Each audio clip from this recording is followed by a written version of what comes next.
All right, welcome back. Let's go ahead and finish off this short little intro section. Like we mentioned at the end of the last video, we've found this confidence interval for the mean GPA and found that there's at least a little bit of evidence that the mean GPA for Stat 213 students is different than the university average, and it's actually some evidence that it's less than the university average. But whenever we kind of answer these types of problems, we always kind of want to think about, well, where did our data come from? Is it representative of our population of interest? And in this case, we might think about our population as maybe being kind of all Stat 213 students, even ones who would take this class in the future. So it's a little bit of an abstract population. But what we want to think about is that in the spring of 2020, the great pandemic semester, if you were here, you might remember that students had a lot of freedom to take this course pass-fail.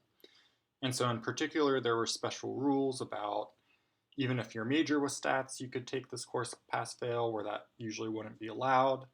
But the big one was that you could decide to take this course pass-fail, I think, up until the very last day of the semester. And so what that meant was a lot more people took the course pass-fail than would normally do so. And so this is our dot plot from before, but now the points are kind of the points are colored so that it shows who took the class pass-fail and who took it as a grade. And in addition to that, since students were allowed to kind of decide to take the course pass-fail at the last minute, some students chose not to take the final at all.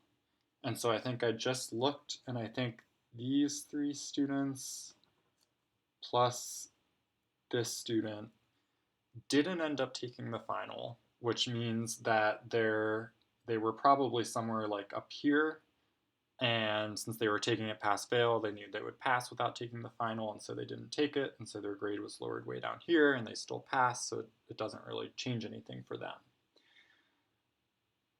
So the big question is, should these students be included when you make your confidence interval if they didn't actually end up taking the final and have a substantially lower grade than maybe what they would have in a typical semester where they wouldn't have been able to take the course pass-fail? And so this table shows the confidence intervals for four different groups, as well as the p-values for testing whether the average GPA is different than 3.2. And so this first row shows what we just did, and so that matches up with our calculations. This second row shows what the interval would be if we excluded all of the pass-fails.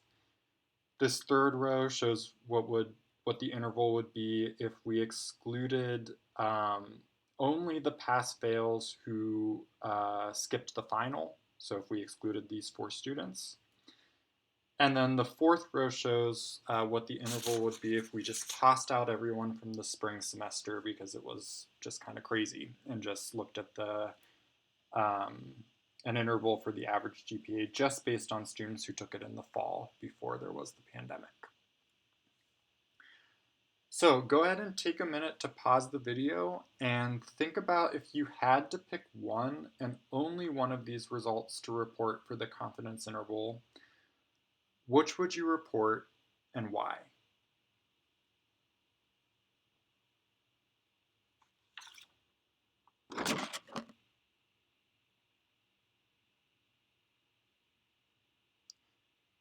All right, so whatever you said is totally fine. There isn't really a right answer. Um, I guess I was thinking about it, and I think I would have decided this one. Because it seems, I don't know, it's tough, but I think someone who skipped the final when they normally would have taken it, and that final skipping it lowers the grade so much that I think those students wouldn't really be representative. But no matter what,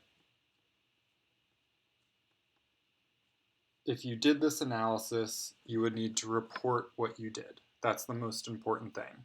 So if I got rid of these students, I would need to say, when I did this analysis, I dropped 4 students who did not take the final. Even if you keep everyone, you might mention the pandemic and the consequences that that had. If you did fall term only, you would say you dropped the spring term because they weren't really representative of what a typical semester would be or whatever.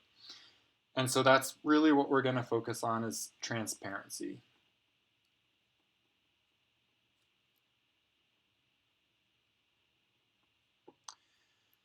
A little later on, we'll tie that into our markdown and why learning our markdown like we are in this class leads to analyses that are much more transparent than what they would be if you used like Excel and Microsoft Word or something like that. All right, and so going from here, this first your turn will be a little bit disconnected from what we've just done. It's really just meant to introduce yourself to RStudio, and it'll review some of the graphs that you learned in Stat 113. And then you'll have another your turn that's a little bit more connected to this stuff here, where you'll do a little bit more practice with RStudio to kind of keep um, or to kind of really get up and going with that as quickly as possible. So as always, definitely let me know if you have any questions as you're working through these your turns. And in the next note packet, we'll throw in a predictor into our model and see how that kind of changes the inference that we're doing.